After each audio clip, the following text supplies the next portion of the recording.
Hello and welcome to the India Hangout. Now, there have been 3 crashes in the space of almost a week. One of them was because of a missile strike and therefore perhaps was a little different. The other two were more natural, perhaps, if you want to use that word. TransAsia Airways flight going into Taiwan, Penghu, Taiwan, 48 out of 58 people killed when the aircraft was coming on a go-around. The other one was in Air Algiers, 116 people killed in when the plane crashed or the aircraft crashed in northern Mali.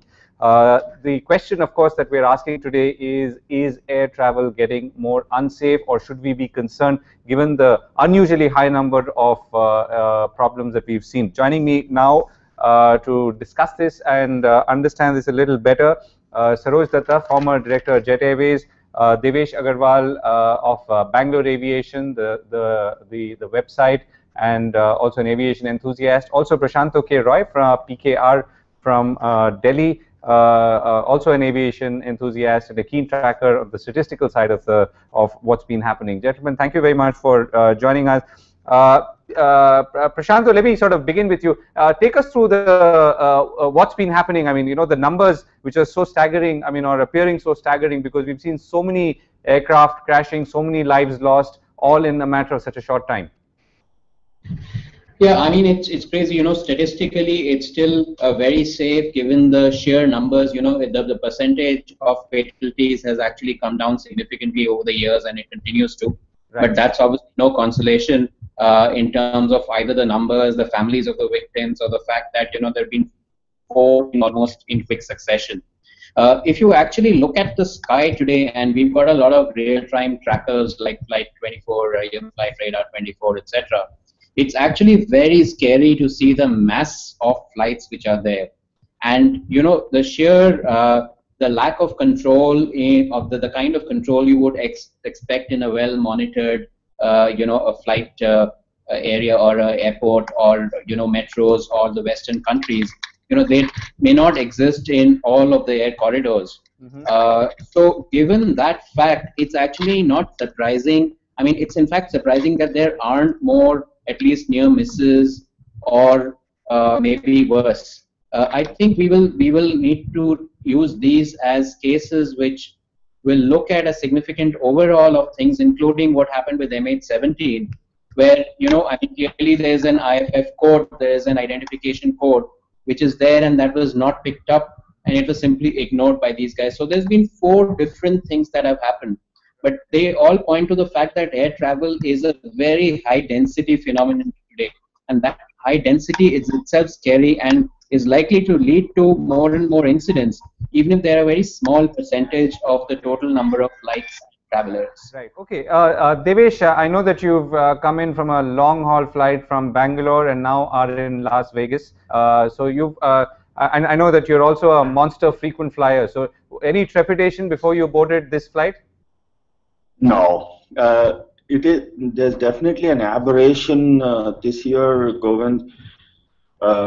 Of course, none of the 298 passengers on board MH17, and as I said, first, you know, how do I say, condolences to their families.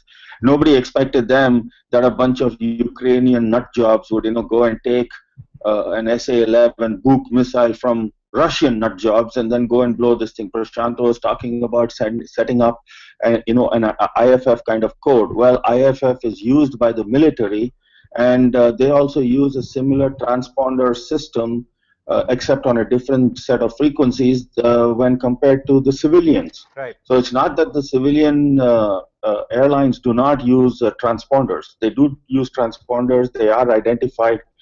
And even if you see, I don't know if the government ever would allow civilians to just visit an ATC to see the kind of work that goes on. But there is a reason why aviation is so safe today. It is because of the number of accidents that have occurred through the years, and each time an accident occurs, it becomes an international learning incident. Right. And you know, an accident or an incident is always sort of a result of events that were not seen or thought of before. Right, Devesh, that's a fair point, but let me interrupt you there. The question I'm trying to ask is, are we seeing a theme in what's been happening? And I'm going to put the question to Saroj Datta shortly as well. But the question is really, Devesh, in the case of Malaysian Airlines, the argument is that if the airline had been very cautious, they could have perhaps avoided that airspace, as many other airlines did. Like, for instance, some of the American airlines, some of the Asian airlines like Asiana and Cathay Pacific. Now, this is one part of it. The other two, of course, are to do with a combination of maybe pilot error or mechanical error combined with maybe an environmental problem, which is an atmospheric problem. Again, it could point to the fact that this could have been avoided. I mean, is that a fair proposition, Devesh?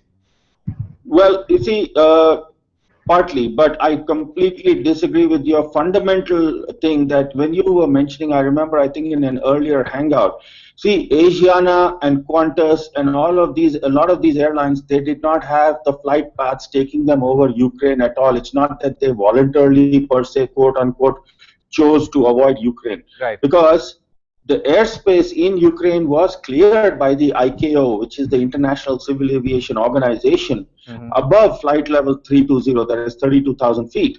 So once you have such high, I mean, when you have clearances from Eurocontrol, you have clearances from the ICAO, why should an airline not trust these two, authorities who are essentially responsible for that region?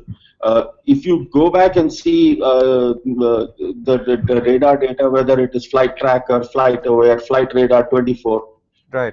I mean, our own Prime Minister was flying through that own airspace. So why should we have a doubt I, honest to God, do not hold Malaysian Airlines in any way, shape, or form culpable in the case of MH17. It was a sheer case of having the bad luck of being in the wrong place at the wrong time.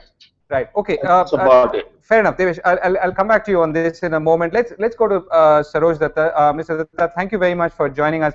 A general question first. I mean, we've obviously seen three incidents involving a large loss of lives of passengers, unfortunately, and our thoughts and prayers are with them. But should passengers be concerned as they go? I mean, as they embark, I mean, onto aircraft in coming days and in the days ahead?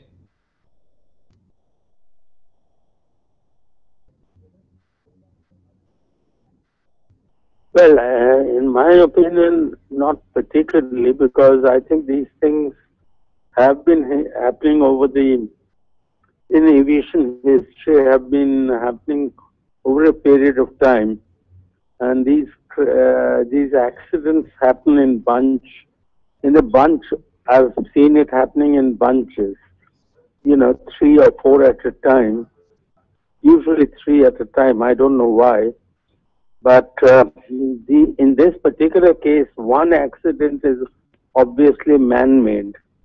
It was definitely an action by one group, probably a mistaken identity of the aircraft. And they probably were trying to attack another aircraft and they hit this MH17 by mistake. But whatever be the reason, it is an unfortunate disaster, and the other two are due to bad weather conditions. That's the Taiwan one, AirAsia, and the other one, TransAsia or whatever, and the other one is the Algeria. Right. Okay. Subhash Goel of STIC joins us as well. Mr. Goel, thank you very much for joining us once again. So we went through this subject a few days ago when we were talking about the Malaysian airline downing. We've had now 2 more crashes to reckon with. Does this, in your mind, cause any concern? Is there should passengers be worried, and if so, what should they be doing? Passengers very much worried. I think what is important, as rightly mentioned, that you see, whether the accident is, because of weather or calamities, or it's because of human error, right? An accident is an accident, and lives are lost, and lives are lives. So I think ICAO, the International Civil Aviation Organization, in association with organizations and airlines manufacturers like Airbus and Boeing, have to come up with systems. Mainly, if if a missile or something like that is there, it could be retarded or thrown off or diverted as an anti-missile system. Aircrafts will have to have them, like an anti-collision device they have. Something like that has to. Secondly, the whether some strict norms have to be created where aircrafts will not be allowed to fly, if weather is of a particular nature. I mean, it should not be at this time and age and of scientific availability, data availability. No pilot should be able to risk, on his, instincts, a flight to, whether he should take the flight or not. Right. Okay. So let me, Mr. Goel, let me interrupt you there for a second, and let me put this question to Mr. Datta as well. Mr. Datta, if you look at the three crashes, right? I mean, and this is the same point I was putting to Devesh earlier. That could Malaysian Airlines have avoided that area entirely, because some airlines were avoiding it for sure. The other two, as Mr. Goel also said, could have been instances where, let's say, if the airlines or the pilots were being very careful, though they may have been in the permissible limits, if they had been very careful, perhaps they would not have either ventured out or not gone on those particular routes. So, is that something that should be of concern here?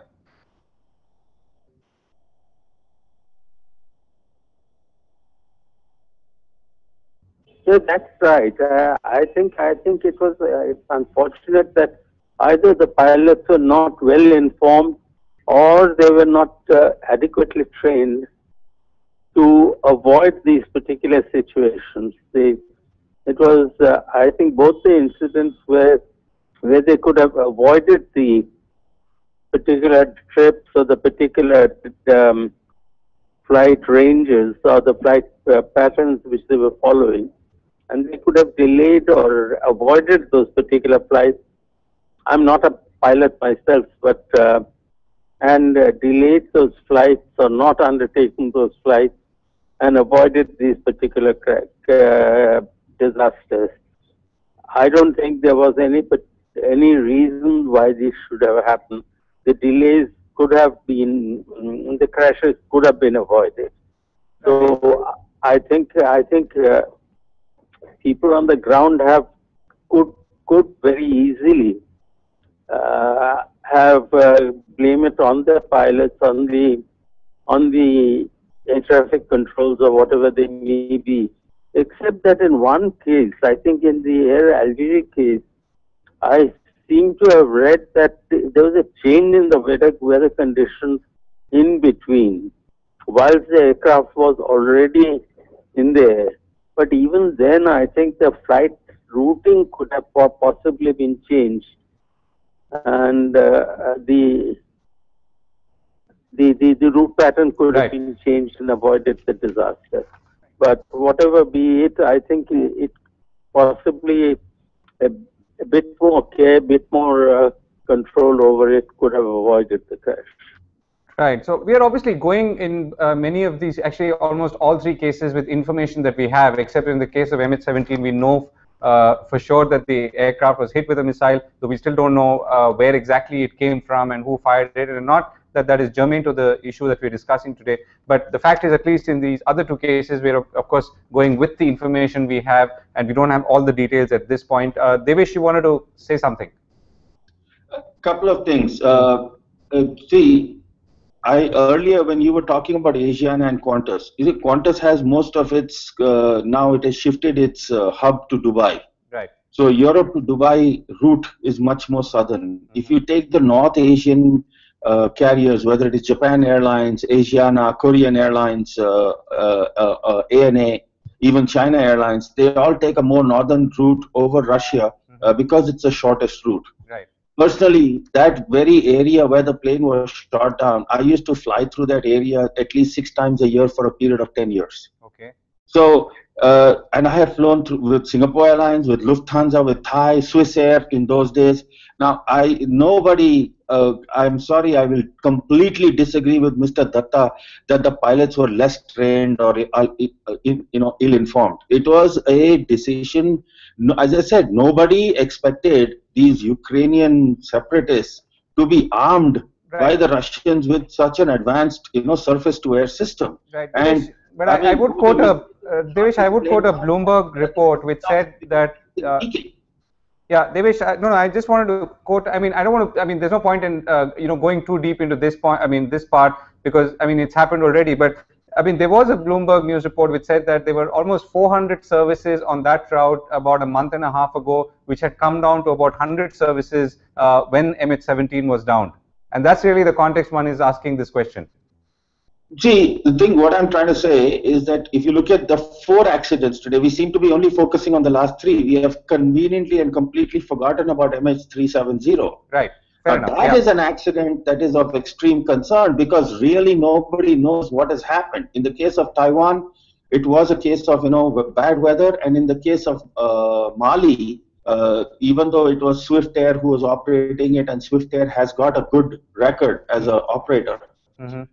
They obviously have flown in, and then last minute, it is frequent. You have a major storm in your path. You ask for a deviation. It's a common thing that happens. Right. In everyday flying. Right.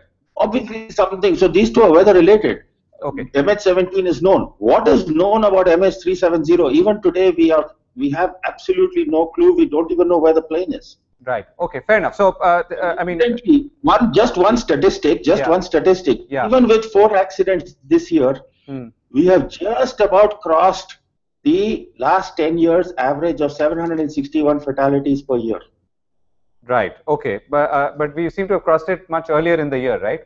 Agreed. I'm just saying, despite MH17 really cannot be taken as a classic, airline accident per se. Right, and I don't know, Devesh, if you recall and if I remember right, today is also the anniversary of the Air France Concorde crash. It's July 25th, 2000, if I'm not mistaken. Which was, believe it or not, thanks to a small strip of metal dropped by a DC-10 on the runway at Paris. Right, and today is the anniversary, and that's I mean, that makes it even more poignant in some ways. Prashanto, what's your sense? I mean, see, what we're trying to obviously arrive at is that how do we finally make this safer? If not, I mean, if not, one is the safety, the other is how do we feel confident that what has happened is only an aberration, and how can we, in some ways, reconcile ourselves to the tragedy that has happened? Let's just take these one by one. Now, MH17, the fact is that that whole area, I mean, it was cleared, and including by Eurocontrol, the blackout area, as it were, from 0 to flight level, 320, they were flying above that. Now, it's not really happened. I mean, airliner does not expect to be shot down by a SAM, any kind of surface-to-air missile at that altitude of 33,000 or flight level 330. Right. You had the example of Iran Air 655, which was shot down by a missile from USS Vincennes that was at a much lower level. There have been other cases which, so, now the thing is, each of these is a learning, it's a learning. Now, clearly, after this incident, I mean, the blackout zone for any area where there are insurgents with SA-11 class missiles, which can go to more than twice of flight level 320, will be 0 to infinity. It will be 0 to, the lower Earth orbit. It will clearly, I mean, there's no airline. 70,000 feet, Yeah, 70,000 feet. And keep in mind that in that zone, Air India 001 was about 55 minutes away from the Ukraine FIR, carrying Prime Modi. Air India 113 was just 24 kilometers or 25 kilometers to one side. That was a 787 Dreamliner. Okay, now I think as Devesh is saying, the biggest mystery to be cracked is really 370, because that is of the greatest concern. These ones have relatively simple answers, except for the AH5017, which we don't know yet exactly what happened with, and the ATR crash in Taiwan. Right. Yeah, but we'll find out in both cases because all the black boxes have been recovered, the area has been secured, and so on. Yeah. They've been recovered. So therefore, 370 is absolutely amazing. This has not happened so far in an incident of this nature. I mean, Air France 447. Okay, the crash debris, first debris was found within a week. Sure, the black boxes were recovered 2 years later. Yeah. But the fact is that area was known, so you had some idea of what happened and roughly where it happened. 370 is huge, and I think that is a lot of focus will need to be put into recovering and figuring out where that is, and then cracking that mystery. Because I think that is where the maximum number of what I call airworthiness directives would come in terms of what needs to be done in terms of connectivity. Inmarsat has already, offered the connectivity to aircraft so that the basic information about where the aircraft is actually available at a better resolution than it is. But I think each of these will generate its own set of learnings which would make air travel safer. Right. Okay. Let me come back to Mr. Goel and. Sorry. Yeah. Just one quick thing. What he said, in case of Air 447, yeah, because there was a ACARS set of ACARS messages over a period of 2 minutes, people knew that there was something technically wrong with the aircraft. The aircraft had destabilized. It entered alternate law. The autopilot had switched off. So people basically had a rough idea as to what had happened to the aircraft, but not exactly why it had happened and what were the final reasons. But in case of 370, we are completely in the dark. Every aviation and safety expert who tries to put forth a theory finds that something else has happened in the 370 incident, which goes against the basic tenets of that theory. So that is why this accident is very crucial to solve. Right. Okay. So let's come back to Mr. Goel. I mean, we're also sort of running out of time. Mr. Goel, we started by asking, is air travel, should there be cause for additional worry? You talked about, ICAO playing a more proactive role. You also talked about airlines being more careful about the routing. Is there anything else that you would like to add in order to really encourage those who want to fly and travel to do so without fear? No, I think when the weather is bad, many a time we have seen planes who were supposed to land in Delhi have been diverted to Jaipur or even Mumbai during the fog time and all. So I think there has to be an international standard where pilots will not take a chance, and whether it's a war zone or whether it's a particular area, by law it will have to be avoided. And secondly, the confidence of passengers who are traveling by air, has become a little shaky, because within a short span, 3-4 major accidents have taken place, in which precious human lives have been lost. So this is a very serious matter, and it needs to be looked into. Anyway, I mean, this is life, and we have to. We have to get along. We have to get along and move along. Yeah. People will not stop flying. Right. Like after the bombing in London Underground, the traffic in the underground didn't go. Right. Down. Life must go on. Just one angle, and if I can bring Mr. Saroj Datta back here, we've not really talked about this, and it may not be relevant, but could aging aircraft be an issue, particularly in the other two crashes or some of the other accidents that we've seen, and maybe the possibility that the airlines were not paying enough attention? This is not the case in Malaysian, but in maybe the other cases. And your general sense of should passengers be worried about the stock of aircraft that are out there flying in the skies, and whether they're being replenished at the right time? I don't think that the fact of aging aircraft is not normally an issue in these cases, because the aging aircraft are under strict checks, under strict controlled by the air authorities, not only by the FAA or the CAA conditions that have been laid down, and by the authorities where they are registered, by the air authorities of the countries where they are registered, like the air authorities of India where the aircraft are registered, but similarly of Taiwanese aircraft where it was registered. But and most of the countries follow the FAA registrations and rules and regulations. So I would suspect that the aging of aircraft is a very minor consideration in these issues, in these cases, and they would follow the rules and regulations of the FAA. And most of us means the airlines avoid aging aircraft. I mean, delay, get those aircraft out of service as soon as possible. Right. Okay. So that's one angle which should not be of concern, at least the way Saroj Datta puts it. Closing sort of comments from our guest Prashanto.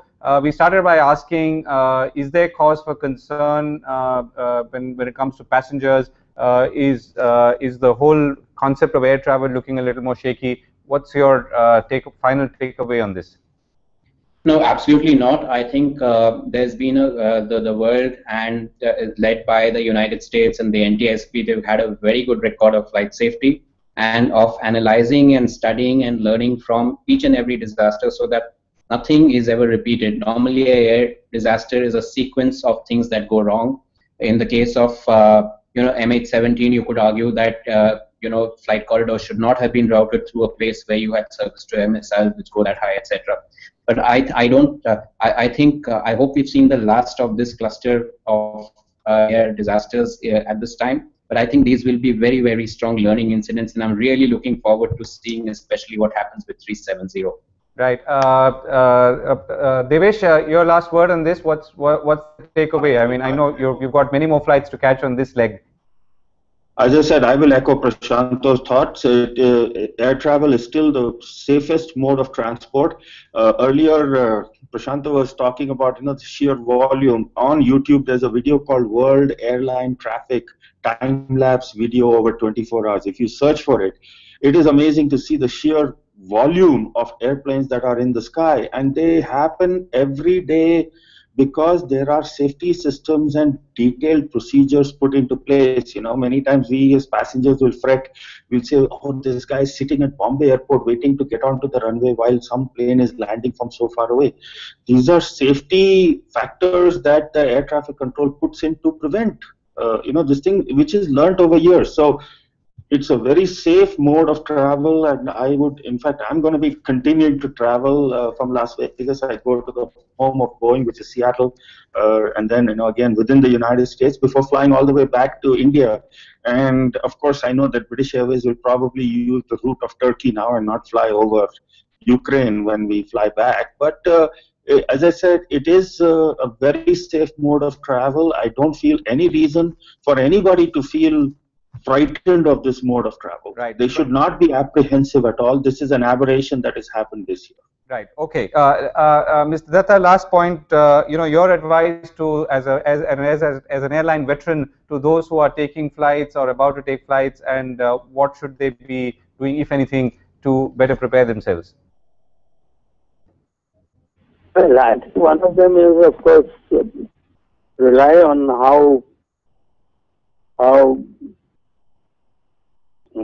responsible are the airlines themselves, what reputation the airlines have in terms of both the safety regulations and how strictly they follow those regulations, about the conditions of the aircraft in which they fly, of the countries where they are registered and what sort of regulations they follow, how strictly they follow the FAA regulations, FAA and the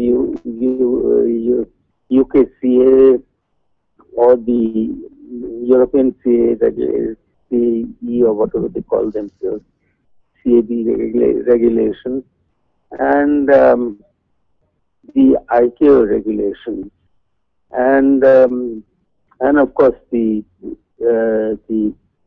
insurance rules and regulations. Right. Mr. Datta, thank you very much. I think we've run out of time completely. I think the synopsis here seems to be that I mean, we've had a very unfortunate patch and leading to lives lost in the last few days, but that's no reason to fear beyond a point. Air travel continues to be safe, statistically safe. The systems, the people, the processes that are keeping all those aircraft up there and ensuring that they take off and land safely are immense, and there's a lot of knowledge and learning that goes in on a continuous basis, and that's something that you should take some encouragement from. We've run out of time on the India Hangout. Thank you all for joining us today, and we'll be back.